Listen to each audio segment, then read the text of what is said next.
Hi. We all are.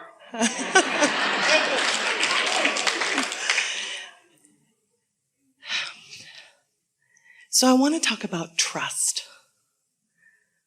And everything you just said about scratching the surface, you've just scratched the surface of the vortex. And there's so much there. And I have this experience where in the past, I used to work hard for things. And more recently, I just stopped and went, I don't need to work hard. It's there. And I am in a place of trust, and I go to the void, and I trust, and I trust, and I work on trust. What do you mean by the void? The void is the place for me where there's all possibility. All right. It's a quiet place, but it's not a void. No, it's okay. It's a quiet place. But the void has a lot of energy for me, the way I interpret it. Well, because it has a lot of momentum because there's no resistance. Okay. So then I'm living in my life, and there's things that happen, and I think I need to be intentional to channel. We know. And then the voice inside me says, no, relax, trust. Well, here's the thing. And this is a very good point in the seminar to have this conversation. How do you know when to pour on the juice, which is what intentionality is? Being intentional is focusing, and focusing will increase momentum.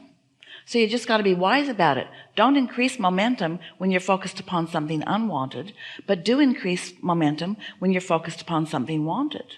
But most people think that being intentional just means focus on whatever it is. So they weigh the pros and the cons and the pluses and the minuses, and they think that's intentional because they're really trying to think through it. They're trying to think their way out of it. And that's when we say you can't get there from there because you're contradicting this thought with this thought and this thought with this thought and this thought and this thought.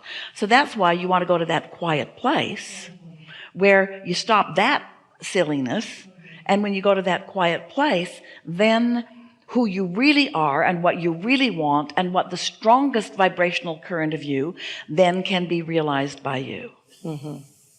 And I trust then that what comes then. Trust is an interesting thing because trust or faith, this is our definition of trust. It's easy to believe what you're looking at. It happened. There's a car in my garage. I believe that. There's a chair that I'm sitting on. I believe that. I'm using my physical senses to interpret things, and I can see it, therefore I believe it. Wayne Dyer's book, Believe It and Then You'll See It, because most people are saying, I'll believe it when I see it. And he said, believe it and then you'll see it. And it's easy to see it and then believe it, but to believe it and then see it, that requires some trust. But we don't want you to trust for no reason. We want you to trust because you've got tools that are giving you reason to trust. We're asking you to trust that the manifestation will come because you can feel the clarity in the moment. We're not asking you to base your trust on nothing. We're asking you to align to the energy and feel it. It's easy to trust when you start being willing to let trust be applied to what you're ready to receive. If you say, well, I've wanted this car, or I've wanted this mate, or I've wanted this whatever it is for all the time that I can remember, and it hasn't come, so I no longer trust it. Well, we say, if you could not need to see it, if you could focus your mind and feel a little better, and then receive an impulse, and then follow through with it, this process will make a believer out of you. Our friend made a statement. I'm going to get called on. I'm going to get called on now. And then he got called on now. And those around him screamed with delight. We say it's child's play. You can be at the place where you trust law of attraction. Law of attraction is you can see the evidence around you. You know the attitudes and moods of people, and you see what's happening in their life. Isn't it obvious? Aren't you able to show yourself? There's not a shred of evidence to the contrary of what law of attraction is. And as you start paying attention to it, you don't need to trust. It's obvious everywhere. And when you're in a bad mood, that's when you lose something or forget something or stumble or pinch your finger in something or stub your toe on something. As Esther began with us all those years ago, when something wonderful would happen that she had intentionally focused upon, she would say, I did that. And when something not so wonderful would happen, she'd say, I did that too. It's a wonderful thing when you start making the correlation between what you're thinking and how you're feeling and what's happening. That's how you develop trust. Trust and knowledge about the laws of the universe. Well, you can't really trust what others say because they don't necessarily even know what they mean. There are all kinds of people saying all kinds of words that don't mean what they're vibrating. People sometimes even get in this hot seat and they'll ask us something or they'll make a statement about themselves that just isn't true. They'll say it the way they want it to be, but it isn't the way that it currently is. And it's better to say it as you want it to be rather than it currently is, really, in terms of being optimistic. But you can't just be optimistic with your words. You've got to feel optimism. So if you're just using optimistic words or smiling at the right time or appearing to be cheerful and happy, you can't deceive law of attraction. Law of attraction does not understand sarcasm or irony. Law of attraction just responds to what you've got going. Well, after a little while, as you hear this enough and watch this enough, you come to trust that. So once you start meditating, and you feel an impulse, and you know you did because your mind was quiet and blank, and then an idea came. You know you received it. And if you had then the following of an emotional response to it, which is just taking the thought and translating it further, and then you followed the path of that and saw evidence of your idea, that's how you come to believe. That's how your trust, which is faith in things not seen or not manifested, can turn to things manifested. That was it. I want to make sure I just got what you said. So there was a word that you said earlier, clarity.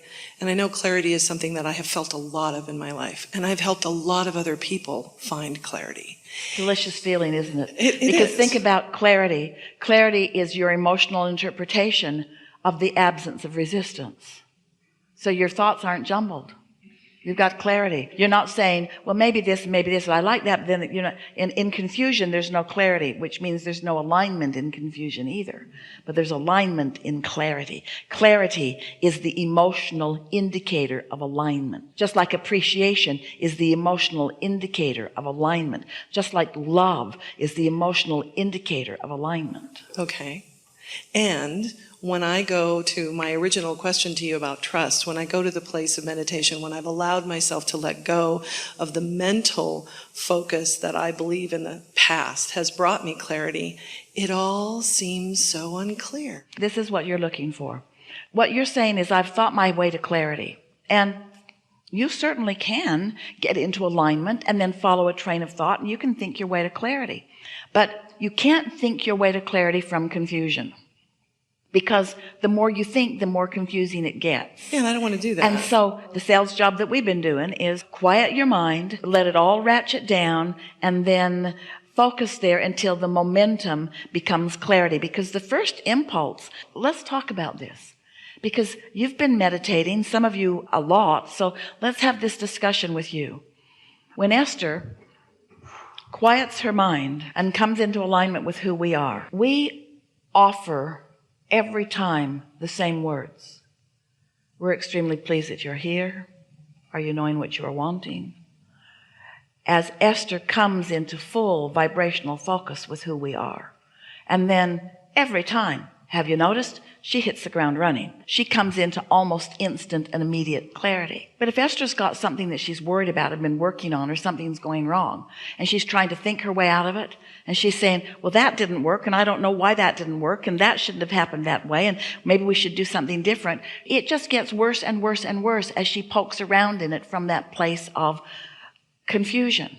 And so we're just saying that if we were standing in your physical shoes and anything really mattered, we'd meditate ourselves down to no thought. We'd stay there until we start getting some inklings of alignment, and then we'd stay there long enough that we allow that early stage, which certainly isn't clarity, but it might feel like love, turns into a faster momentum. So now we want to say to you that there's alignment with very little momentum, which feels like contentment or satisfaction.